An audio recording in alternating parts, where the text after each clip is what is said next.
seventh day of Christmas, my true love gave to me a Christmas bedtime story.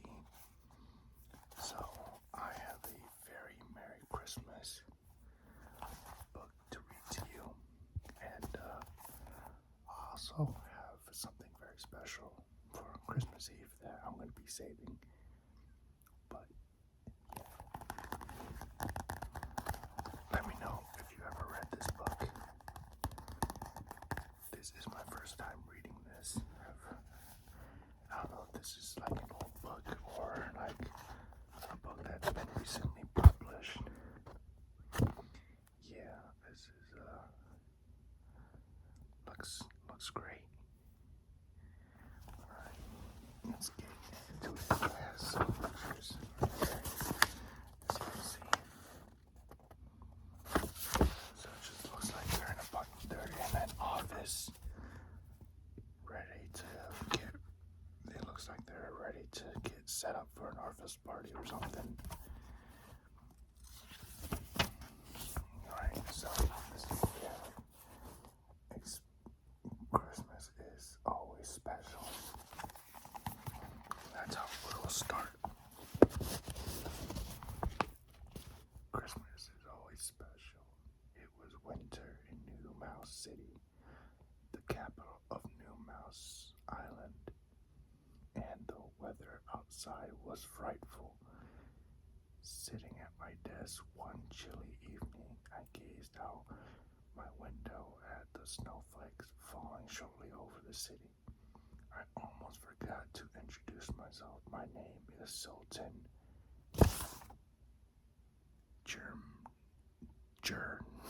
Jernimo Sultan.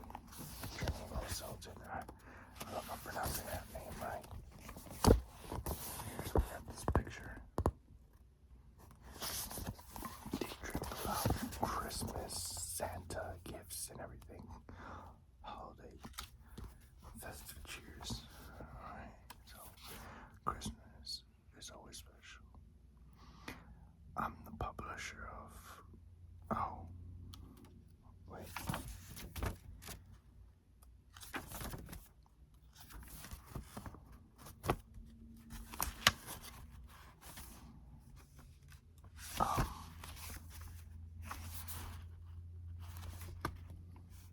Okay, there we go. Yep, I'm on the right page. I'm the publisher of Roding Gazette, the most famous newspaper here on New Mouse Island. I shivered and put my paws up on the space heater I kept under my desk. Sometimes it felt as if winter would go on forever. I hate cold weather, but when I remembered something that cheered me up, Christmas was just a few days away. Christmas. It was my favorite holiday. Just thinking about Christmas reminded me of all the things I had to do. Holy cheers. My list was almost as long as Santa's. I still had to decorate my mouse hole, buy last minute gifts, and figure out the holiday menu. There were so many delicious treats to eat at Christmas time. Candy canes, roasted chestnuts, toasted cheese logs. I don't think I've ever had something like that. When I'm thinking about toasted cheese log, I'm thinking about like a cheese brick, and all you gotta do is grab a knife and scrape it off the top. I think that's what a cheese log is. I don't know. Alright. Visions of cheese puffs. As I sat here daydreaming about the magic of Christmas, the door bust open and my grandfather, William Shortpaws, stomped in. He shoveled his snout within an inch of mine and shouted, "Way, God!"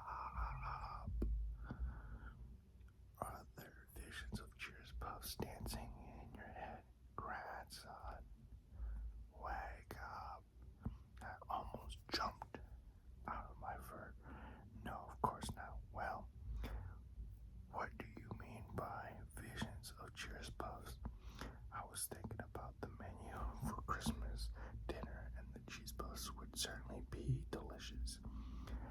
I know it's almost Christmas, but that's no excuse for daydreaming. Grandfather thundered. Geronimo, I want you to focus on business on the newspaper. It doesn't run itself, you know. This paper needs a leader with new ideas, no one who naps on the job. He pointed to the plaque that hung from the wall. It said, "The wise mouse wastes neither time nor cheese." There's the plaque right there.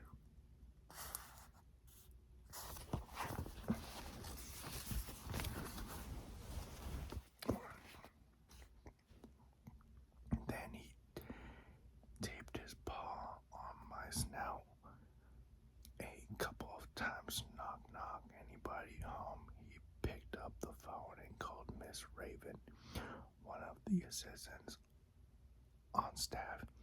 He boomed, "Miss Raven, please send a memo to everybody at the Roding Gazette. The wise mouse wastes neither time nor cheer. Sign it, William Shortballs." I sighed. "Don't get your tail in a twist, Grandfather.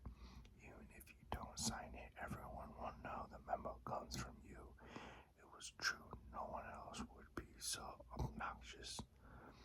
"Well, if I don't pop in from time to time to see how things are going, this paper would be about as successful as moldy cheese at an early rat special." Grandfather sniffed. Suddenly he brightened up. "Oh, I almost forgot that I came here to tell you I had a great idea." So there he is, and there's Miss Raven right there, feeling the force of his scream through the phone. Oh, that made me a little worried. You see, my grandfather really was a brilliant mouse, but his great ideas always seemed to get me into trouble. "You had a great idea?" I repeated nervously. "Yes," he exclaimed. "This year the entire Selton family will spend Christmas." He paused and gave me a sly look. I knew he was just trying to make the moment more dramatic, but the anticipation was driving me crazy. "Where, Grandfather?"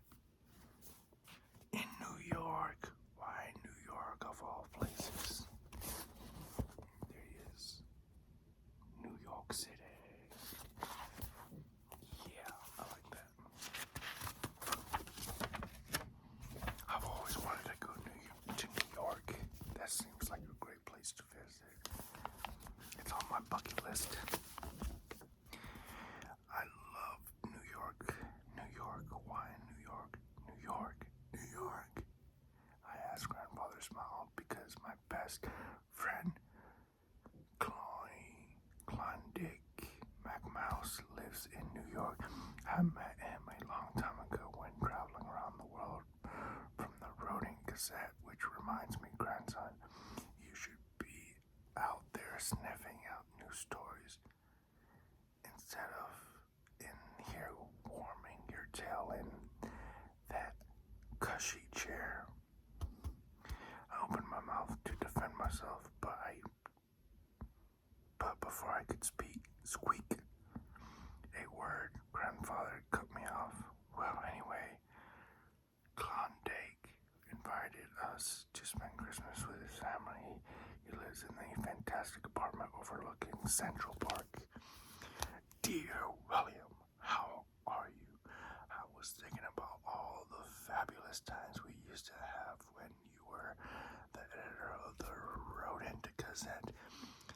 Every so often you'd pop up in New York looking for a scoop to jazz up your newspaper.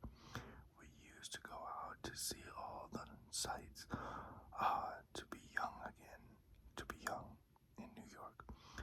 to thinking we may be getting older, but our whiskers may be falling off, but we can still have a good time. I'd like to invite you and your entire family to spend Christmas at my home here in New York City. I hope y'all accept the invitation of a dear old friend, yours truly, Klondike Mac Mouse. And here it is, the little invitation. And I almost had a tough time reading this because I don't read a lot of cursive that much, but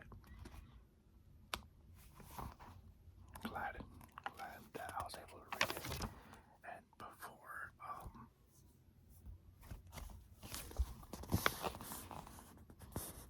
so here it is. We got the Mac Mouse family. There's another family that invited the newspaper family. It's a big family. Wow. Okay. Looks nice and amazing. But alright, that was a little Christmas story. A very Merry Christmas. And I hope all of you have a Merry Christmas. I love you. Have a great holidays and Merry Christmas. That wraps up day 7. Hopefully you enjoyed the little short story. And other than that, thank you for watching. If you enjoyed the video, hit that like button. Comment down below if you have ever read this book or what's your favorite Christmas book. Other than that, y'all have a cheerful, great, wonderful month to wrap this year up for 2024. And I'll see y'all in 2025. And I'll see you tomorrow for day 8.